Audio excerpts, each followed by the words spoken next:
উপস্থিত জাতীয় নেতৃবৃন্দ,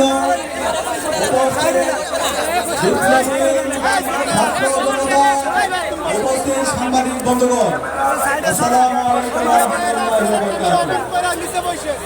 আমরা শুরুতেই শ্রদ্ধার সাথে সালাম করছি বাংলাদেশের আন্দোলনের সকল শহীদদের, বিশেষ করে জুলাই বিপ্লবের শহীদ আবু সাঈদ, শহীদ আলী আলহাম, শহীদ ফয়সাল আহমদ শান্ত, শহীদ ওয়াসিম সহ বিপ্লবের 2000 শহীদ ভাই বোনদের, যাদের আত্মত্যাগের মাধ্যমে আজকে আমরা নতুন বাংলাদেশ পেয়েছি। এই সাথে দোয়া করছি সকল গাজী ভাই বোনদের জন্য, যারা এখন হাসপাতালে কাজ চাচ্ছেন, যারা এখন বন্ধ অবস্থায় আছেন, যারা তাদের চোখ হারিয়েছেন, পা হারিয়েছেন, আল্লাহর কাছে দোয়া করছি আল্লাহ তাআলা যেন সকল গাজী ভাই বোনদেরকে দ্রুত সময়ের মধ্যে সুস্থতা নিয়ামত দান করবে।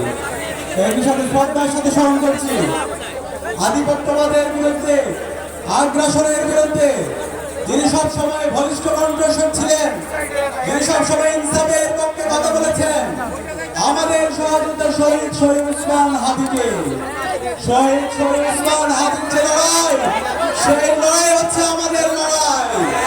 শহীদ ওসমান হাদি আমাদেরকে যে আজাদির রাস্তা দেখিয়েছে, সেই আজাদির লড়াই চালিয়ে যাওয়া হচ্ছে আমাদের কাজ।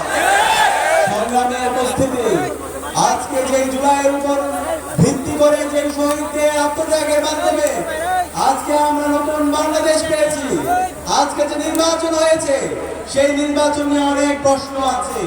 যাই হোক, তারপরে নির্বাচনের পর যে সরকার এসেছে, সেই সরকার আজকে জুলাইকে অস্বীকার করে।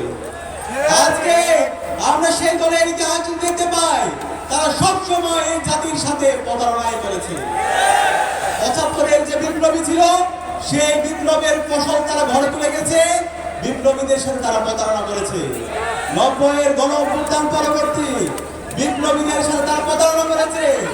২৪-এর জুলাই বিপ্লবের যারা বিপ্লবী আছে, সেই বিপ্লবীদের সাথে, বিপ্লবের আসামিদের সাথে আমরা তাদের প্রতারণা দেখতে পেয়েছি। আমরা হুঁশিয়ার করছি, আমরা সাবধান করছি, আমরা দীপ্ত কণ্ঠ ঘোষণা করছি, যেই জমিনে শহীদদের রক্ত ঝরেছে, সেই জমিনে ইনসাফ কায়েম হবে ইনশাআল্লাহ। আর যারা শহীদদের সাথে গাদ্দারি করবে, শহীদ